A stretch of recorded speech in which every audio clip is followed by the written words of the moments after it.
दोस्तों, पश्चिम बंगाल के अंदर राजनीतिक गलियारों में फिर से हंगामा शुरू हो गया है। ममता बनर्जी ने आखिर ऐसा क्यों कहा कि वो गिरफ्तार कर सकते हैं या गिरफ्तार हो जाएंगे? किसकी गिरफ्तारी की बात कर रही हैं? साथ ही साथ ममता बनर्जी ने सन 2026 में किसकी सरकार गिर जाएगी इस तरीके की चेतावनी दी है।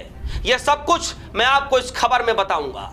दरअसल दोस्तों, सबसे पहले खबर के हेडलाइन को देखिए। आज तक की खबर है और खबर में लिखा है, ममता बनर्जी टीएमसी कार्यकर्ताओं से क्यों कह रही हैं कि वे गिरफ्तार होंगे। ममता बनर्जी के निशाने पर सबसे पहले बीजेपी का या तो नेतृत्व होता है या फिर चुनाव आयोग होता है, चाहे एसआईआर की प्रक्रिया को लेकर के हो, चाहे वोटर लिस्ट के नाम को लेकर के हो, या फिर जो छापेमारी की जाती है, रेड पड़ती है, और कह लीजिए कि ईडी की छापेमारी पड़ती है, चाहे किसी भी चीज की उसको लेकर के, या फिर जो पश्चिम बंगाल के सीईओ हैं उनको लेकर के। ममता बनर्जी के निशाने पर ये तमाम जो चीजें हैं ये हमेशा निशाने पर रहते हैं। ममता बनर्जी एसआईआर प्रक्रिया को लेकर के तो वैसे भी इतने गुस्से में हैं, क्या कुछ कह रही हैं आप सभी के सामने, आप सभी को सब कुछ पता है। किस तरीके से बता रही भाई, सुप्रीम कोर्ट में गई तो फिर भी कुछ लोगों के नाम बच भी गए कड़ी फटकार लगने के बाद।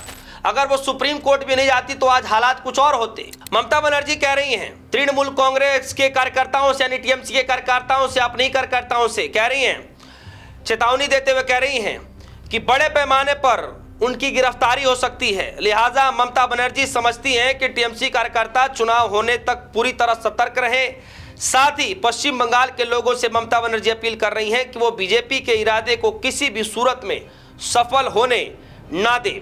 ममता बनर्जी पश्चिम बंगाल विधानसभा चुनाव से पहले ही सियासी दुश्मनों की संभावित चालों को सतर्क करते हुए नजर आ रही हैं। अब वैसे ही बातें तृणमूल कांग्रेस के नेता ने अपने कार्यकर्ताओं को भी बताया है। ममता बनर्जी को आशंका है कि तृणमूल कांग्रेस के कार्यकर्ताओं को प्रशासन गिरफ्तार कर सकता है। पश्चिम बंगाल के मुख्यमंत्री ममता बनर्जी ने टीएमसी कार्यकर्ताओं को सतर्क रहने के लिए कहा है, सावधान रहने के लिए कहा है। ममता बनर्जी को डर है कि सरकारी मशीनरी जो फाइनल चुनाव आयोग की रिपोर्ट कर रही है, टीएमसी कार्यकर्ताओं के खिलाफ अभियान चला सकती है। वैसे चुनाव आयोग ने वोटिंग से पहले पुलिस और प्रशासन के करीब 1/3 से ज्यादा तबादले कर चुका है। यह बात अलग है कि चुनाव आयोग को रिपोर्ट कर रहे अधिकारियों को भी सुप्रीम कोर्ट की फटकार सुननी पड़ी है और उत्तर प्रदेश के एक आईएएस अफसर तो मुख्य चुनाव आयुक्त को आंख भी दिखा चुके हैं। आप सभी को पता है कि किस तरीके से तूतू मेमे की वो खबरें चुनाव आयोग, मुख्य चुनाव आयुक्त और यूपी के एक आईएएस ऑफिसर के बीच में वो जो खबरें चली, आप सभी को पता है किस तरीके से आंखें भी दिखाई गई, लेकिन फिर भी उसके बावजूद ऑब्जर्वर की टीम से हटाया जाता है। खैर, अब दोस्तों आपको समझना पड़ेगा कि ममता बनर्जी जो कह रही हैं, इसके मायने, इसके मकसद, इसके पीछे की वजह, वो सब कुछ सोच समझ करके कहती हैं। और इसीलिए पश्चिम बंगाल के अंदर इकलौती, या पूरे देश भर के अंदर जितने भी राज्य हैं उन सभी राज्यों भर में इकलौती ममता बनर्जी ऐसी हैं जो बीजेपी के बड़े बड़े धुरंधरों को भी घुटने टिका देती हैं और अपने राज्य के अंदर, यानी पश्चिम बंगाल के अंदर, दाल गलने नहीं देती हैं दूसरी पार्टियों की। अब इसको रणनीति कहें, समझदारी कहें, क्या कहें, यह आप सभी बखूबी समझते हैं। लेकिन दूसरी खबर यहीं पर ममता बनर्जी ने एक चीज और कही, एक बात और कही, एक वाक्य और कही जो चर्चाओं का विषय बना हुआ है। ममता बनर्जी कह रही है, जरा खबर की हेडलाइन देखिए, अमर उजाला के लिखा है, देश का सबसे बड़ा घोटाला अगर कोई है तो वो है एसआईआर।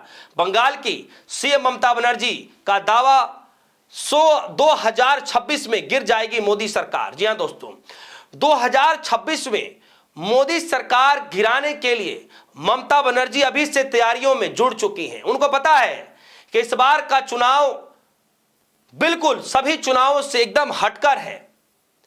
इस वक्त बीजेपी किसी भी हर हालत में चुनाव को अपने हाथ से जाने नहीं देना चाहती है। दूसरी तरफ ममता बनर्जी की सिर्फ एक ख्वाहिश है कि इस वक्त किसी भी तरीके से यह चुनाव जीत लिया जाए, उसके बाद बीजेपी के असली मंसूबों पर, यानी केंद्र की सरकार पर कैसे बरसना है, कैसे रणनीति तैयार करनी है कि सरकार गिर जाए, उस बात की चेतावनी, उस बात की नसीहत देते हुए ममता बनर्जी सामने आ रही हैं। खबर में लिखा है, ममता बनर्जी ये कह रही हैं कि पश्चिम बंगाल में चुनावी माहौल में सियासी हलचल जिस तरीके से बढ़ते जा रहा है, उसके बाद एसआईआर का सबसे बड़ा घोटाला ममता बनर्जी की तरफ से कहा जा रहा है। टीएमसी ने कहा कि सत्ता से हटाने के लिए भाजपा पर 1000 करोड़ रुपए के सौदे का आरोप के सहारे ममता बनर्जी चुनाव को अपनी पार्टी के पक्ष में मोड़ने की कोशिश कर रही हैं। आप सभी को पता है दोस्तों कि वो 1000 करोड़ वाला मामला क्या है, किस तरीके से एक शख्स की वीडियो वायरल होती है और उस वीडियो वायरल में शख्स कौन है आप सभी को पता है। आरोप लगाया जाता है, उस वीडियो में खुद ब खुद वो क्लिपिंग वायरल होती है। कहा जाता है कि भाई ये सब कुछ तोड़ मोड़ करने के लिए, सब कुछ सेट करने के लिए 1000 करोड़ रुपए की डील है। ये सब कुछ उस वीडियो के अंदर दावा किया जाता है और बाद में उसको फेक बता दिया जाता है, एआई जनरेटेड वीडियो बता दिया जाता है। अमित शाह जी से जब सवाल पूछा जाता है, अमित शाह जी कहते भाई नॉर्थ पोल और साउथ पोल है, दोनों एक साथ नहीं हो सकते। हम गठबंधन, हम ऐसे लोगों से कैसे हम बातचीत कर सकते हैं? ऐसे लोगों से बातचीत करने से बेस्ट है कि हम 20 साल और अपोजिशन में रहें, लेकिन ऐसे लोगों के साथ नहीं। हालांकि उस बयानों के भी बड़ी लोगों ने निंदा की कि ये सिर्फ कहावती बातें, कहने की बातें हैं। ममता बनर्जी कह रही हैं दोस्तों कि भाजपा चुनाव से पहले मतदाताओं को रिश्वत देती है, लेकिन वे मतदाता खत्म होने के तुरंत बाद अपने वादे भूल जाते हैं। यहां बिहार चुनाव में भी यही देखा गया। टीएमसी आरोप लगाते हुए कह रही है कि चुनाव जीतने के लिए बीजेपी मतदान प्रक्रिया में हेरफेर करने की कोशिश करेगी। उन्होंने लोगों को सतर्क रहने, मतदान मशीनों पर नजर रखने का आग्रह किया।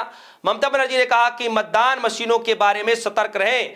भाजपा ने धीमी वोटिंग और धीमी मतगणना की योजना बनाई है, उनकी सभी योजनाओं को असफल करें। सन 2026 में मोदी सरकार को गिर जाएगी। गिराने की भविष्यवाणी भी इस वक्त ममता बनर्जी पश्चिम बंगाल की धरती से करती हुई नजर आ रही है। दोस्तों क्या लगता है कि इस वक्त की जो लड़ाई है क्या सिर्फ पश्चिम बंगाल की रह गई है? बीजेपी को पता है कि ये बात, अगर पश्चिम बंगाल, अगर भगवा नहीं लहराया, भगवा नहीं फहरा वहां पर, और ममता बनर्जी फिर से अगर बाजी मार ले जाती हैं, तो फिर सेंट्रल की जो कुर्सी है वो कहीं ना कहीं खतरे में पड़ सकती है। और ममता बनर्जी एक बार नहीं कईयों बार इस तरीके की भविष्यवाणी पश्चिम बंगाल के इस चुनाव से पहले कर चुकी हैं। तो कहीं ना कहीं ममता बनर्जी ये मूड पहले से बना चुकी हैं कि बीजेपी के सभी हथकंडों को पीछे छोड़ करके आगे किस तरीके से बढ़ना है, आगे रणनीति हम क्या करेंगे, जनता के बीच स्पष्ट मैसेज देती हुई नजर आ रही है। दोस्तों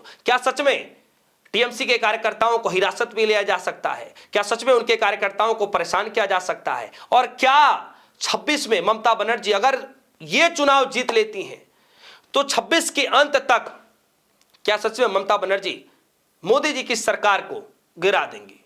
आपको क्या लगता है? वीडियो कमेंट सेक्शन में जाएगा, अपनी राय रखिएगा। फिलहाल के लिए दीजिए इजाजत। देखते रहिए न्यूज़। धन्यवाद।